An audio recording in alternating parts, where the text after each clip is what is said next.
અમદાવાદના બિલ્ડર હિંમત રૂદાણીની હત્યાનો મામલો ઓઢવ પોલીસે મુખ્ય આરોપી મનસુખ લાખાણીની ધરપકડ કરી છે। આરોપી બિલ્ડર મનસુખ લાખાણીએ 1.5 કરોડ રોકડા અને એક મકાન સોપારી પેટે અપાયા અને હત્યા કરાયા બાદ મનસુખ લાખાણીને મોકલાયા હતા ફોટા। છેતરપિંડીની ફરિયાદ બદલ હત્યા કરવામાં આવી છે। મૃતક અને આરોપી વચ્ચે 2016થી ભાગીદારી હતી।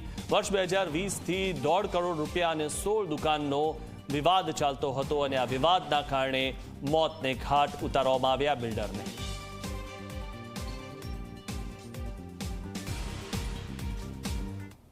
ઓઢવ પોલીસ સ્ટેશનમાં વિરાટનગર બ્રિજ નીચેથી એક મર્સિડીઝ કારમાં એક ડેડ બોડી મળેલી હતી, જે આધારે ઓઢવ પોલીસ સ્ટેશનમાં ગુનો દાખલ કરીને એમાં 2 આરોપી અને એક સગીરને અટક કરવામાં આવેલા હતા।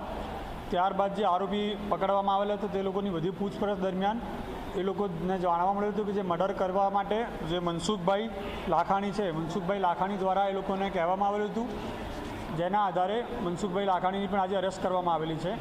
આમાંથી જે એક આરોપી છે, એક આરોપી રાહુલ છે, એ અગાઉ મનસુખભાઈ ત્યાંના સિક્યુરિટી તરીકે કામ કરતો હતો, જેના કારણે મનસુખભાઈએ રાહુલને આ બાબતે જાણ કરીને હુમલો કરવા કહેલું હતું। અગાઉ કેટલાક સમય પહેલાં મનસુખભાઈએ જે એક આરોપી છે, આરોપીને 50,000 રૂપિયા આપેલા હતા અને 50,000 રૂપિયા આપીને એવું કહેલું હતું કે ભાઈ તું અમને હાથ પગ તોડી નાખજે, પણ એ દરમિયાન એણે આ કામ કરેલું ન હતું અને ત્યારબાદ મનસુખભાઈએ ફરી તેને જણાવ્યું કે આ કામ તે કર્યું કે ના કર્યું, ત્યારબાદ આણે આ હત્યાનો પ્લાન ઘડ્યો હતો।